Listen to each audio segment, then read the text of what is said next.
చాలా rich protein dosa చేసేద్దాము. పెసరపప్పు, కందిపప్పు, మెంతులు, మినపప్పు, ఎర్రపప్పు, బియ్యం కొంచెం ఎక్కువ వేసుకోవాలి, మెంతులు కొంచెం తక్కువ వేసుకోవాలి. వీటిని అన్నిటినీ 8 గంటలు నానబెట్టుకోవాలి. నానబెట్టుకున్న వీటిని ఇట్లా మంచిగా గ్రైండ్ పెట్టుకోవాలి.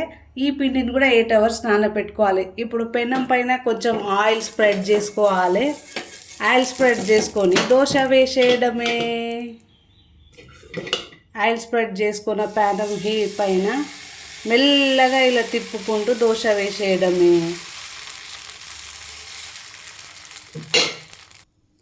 ఇలా దోశలను అటు ఇటు తిప్పుకుంటూ ఒక్కొక్క దోశ వేసుకోవాలి. ప్రోటీన్ చాలా ఉంటుంది. ప్రోటీన్ అందరికీ, గర్భిణీలకు, చిన్నపిల్లలకు, ఎదిగే పిల్లలకు, ఇంట్లో పెద్దవాళ్ళకి అందరికీ చాలా చాలా అవసరం ప్రోటీన్. రోజు మనం ఏదో రూపంలో ప్రోటీన్ తీసుకోవాలి.